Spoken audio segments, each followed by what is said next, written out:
Kraven the Hunter is the origin story of a Spider-Man villain, as he develops the powers he uses to become the world's deadliest hunter. Except he doesn't hunt animals, and it includes a bunch of characters few people have ever heard of.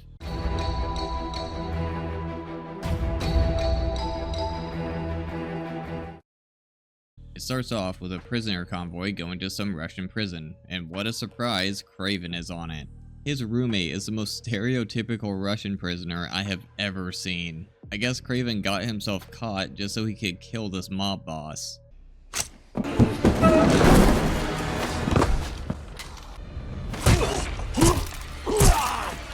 Oh, they definitely aren't shying away from violence in this one. Why did it take Sony 6 movies? Anyway, violent Spider-Man here climbs the walls, escapes, all these guards suck at aiming, and runs into a storm where a plane is waiting for him. Okay then. Then it goes to 16 years earlier where Kraven, or his real name Sergey, and his brother Dmitri get pulled out of school from their father because their mother died. Your mother is dead. She took own life. She was weak, sick in her mind. Was her choice. Wow, way to be sympathetic. Meanwhile, in Ghana, Calypso is playing with these tarot cards that won't be used later, with her grandmother who gives her a healing potion that won't be used later. Get it? Because she's Calypso.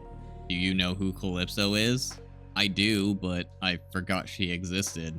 Sergey's dad takes him and his brother hunting to make them feel better about their mom. So while their dad is being a dick to this guy who's completely not the movie's main villain, Sergey and Dmitri run into this crappy looking lion. Their father shoots it but misses the kill shot, so the lion attacks Sergey while his father shoots it in the leg. This is supposed to be some legendary hunter, but yet he can't kill a lion who is standing still. Anyway, the lion runs off with Sergey and gets shot in the shoulder again.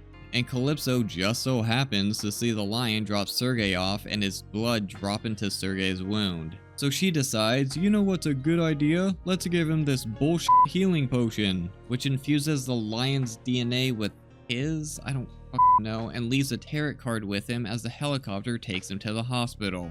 After Sergey heals and they go home, their father decides Sergey is gonna stay home with him while Dmitri goes back to school. And he shows Sergey that he killed the lion that attacked him. He should have killed you!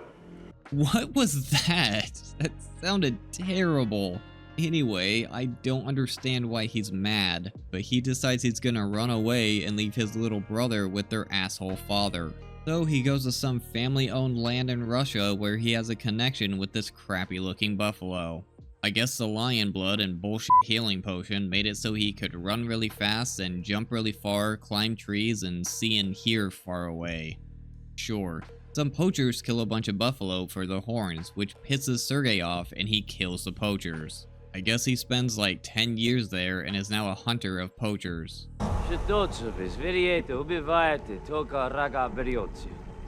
Because we can. Because you can?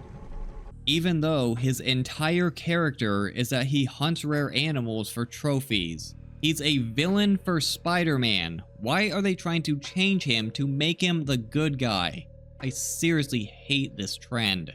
Kraven kills them in the most violent way Sony could think of, but the main guy gets away. So he tracks him to London somehow and kills him. Now Kraven has some dumb book of poachers to hunt now. Sergey, or Kraven, screw it, I'm just gonna call him Kraven, meets up with Calypso and wants her to help him find the people in the poacher book, even though she hasn't seen him since she saved his life and has no idea who he is. But she's gonna think about it. Meanwhile, not main villain hears about the guy Kraven killed in the Russian prison, so he schedules a meeting to take over his operation, where he reveals his backpack contains a liquid that suppresses a condition he has that makes his skin stronger than bullets. Get it? Because he's the Rhino. Do you know who the Rhino is? I think most people do because he's the most well-known secondary character in this. Anyway, Dmitri has a club now where he plays the piano and imitates the voices of singers. He can do anyone. He's like chameleon. Get it? Because he's the chameleon. Do you know who the chameleon is? I kind of do, but I still had to look him up. Rhino's new henchman tries to get Kraven's father killed but fails miserably. and he's only mad that Dimitri took cover instead of fighting. What was he gonna do? Throw the piano at them? The Kravenov hit failed.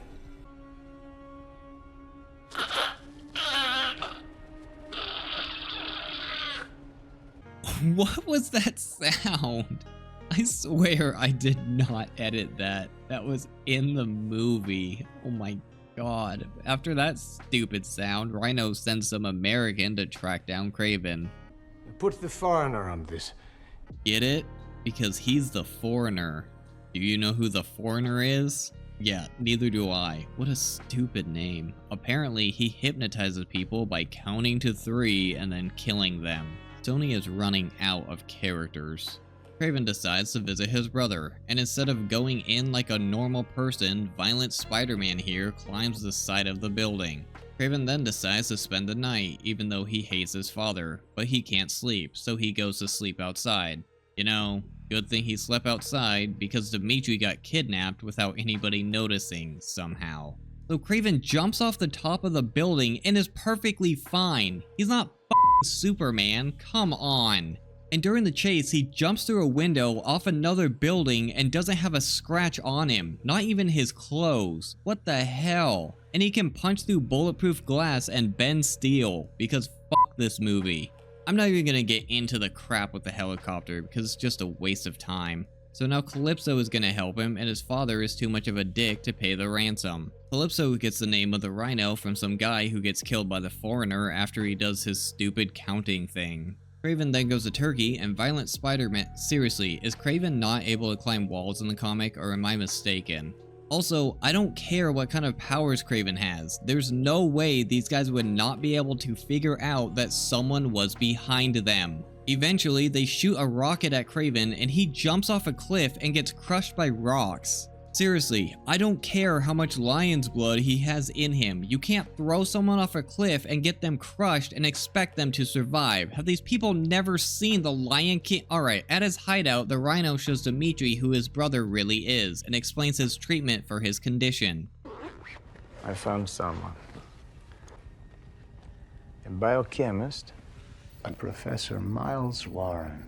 Get it? Because that's the Jackal. Do you know who the Jackal is? Neither do I. He offers Dimitri a partnership, but Dimitri says no. And Calypso finally decides to help Kraven. I don't like the feel of this at all.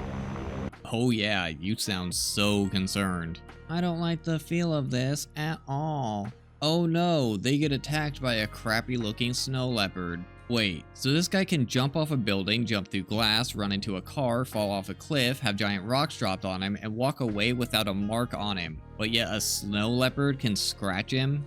That is some bullshit.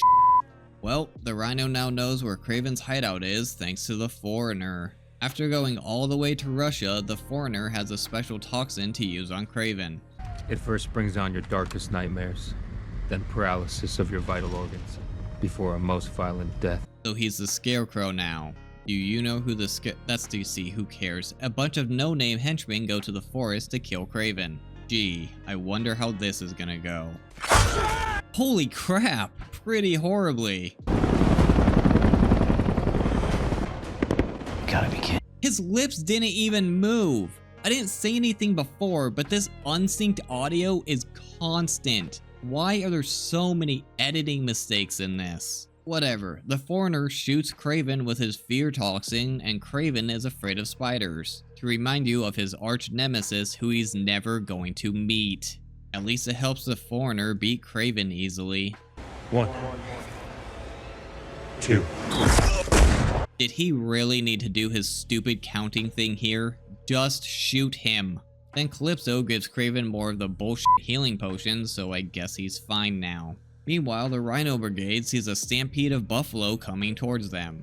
So instead of, I don't know, trying to avoid them, they just keep driving and let the stampede run into them. So Kraven can have this stupid Rhino fight. Rhino looks like crap, by the way. I guess Rhino's one weakness is this stupid port for his liquid repressant, because Kraven needs some way to beat him. After a bunch of dumb stuff, Dimitri wants to shoot Rhino, but Kraven's like, no, you can't kill people, only I can do that. So Rhino just dies anyway, and Kraven goes and kills his father using a crappy looking bear. 1 year later, Dimitri has taken over the family business and visited the Jackal in New York so he can finally have his chameleon powers. So Kraven vows to stop him to set up the sequel that they're not gonna get. He even gets his iconic lion jacket that he hasn't had this entire movie. Did they really expect a sequel out of this? I don't know enough about Kraven to accurately say how true the movie is to the comic book version, but I do know they changed his character to make it easier for him to be a good guy. Like changing his hunting thing from hunting rare animals to hunting poachers. I'm assuming this is to make him more plausible as an anti-hero than a villain, but this movie's tagline is "Villains aren't born, they're made." But he spent the entire movie using unethical means to stop poachers, which is what an anti-hero does. I understand he's a villain for Spider-Man, but based on this version, I don't know what his motivation would be other than he's scared of spiders. If you're going to make a movie about a villain, then make the character a villain. I know I was joking about it, but I do like the idea of using this movie to introduce lesser known characters. It's just a shame it was in a bad movie. If done correctly, it can give these characters more popularity and open the door to movies based on them. Just look at the MCU. Well, during the first 3 phases anyway. The acting is horrible. Aaron Taylor Johnson is not good as Kraven. He doesn't have that deep Russian accent you would expect Kraven to have, which would be fine if his fake accent was actually good. He tries what I think is a Russian accent most of the time, but there are times where his natural English accent slips through. Fred Hechinger is possibly the best as Dmitry Kravinoff, but he's still not great. He can sound frustrated with Dimitri's family and being underestimated, and he's great at Dimitri relishing the power he gains at the end. But his acting scared comes off as more whiny than anything. Ariana DeBose is terrible as Calypso. She doesn't put any emotion into her character, and everything she says is monotone like it's the first time she's read the lines. I can't believe how horrible the visual effects are. All the animals look almost real, but yet they look obviously CGI at the same time. It's like they were 80% done with them and decided good enough, or just didn't want to spend the money to fine-tune them to make them look real, which leaves them looking fake and ruins the immersion of the movie. Which is a shame, because the visual effects of the violence is quite good. So they prove they can do decent effects, but just, I don't know, didn't want to. This movie was a waste of a good idea, and may have screwed over the characters it tried to introduce. Maybe Sony can make something out of this once they get Spider-Man back, but I'm not too hopeful. If you want to see an uncensored version of this video, or any of my other videos, check out my Patreon. If not, I appreciate you watching my video here too. Don't forget to do the YouTube stuff, and thanks for watching.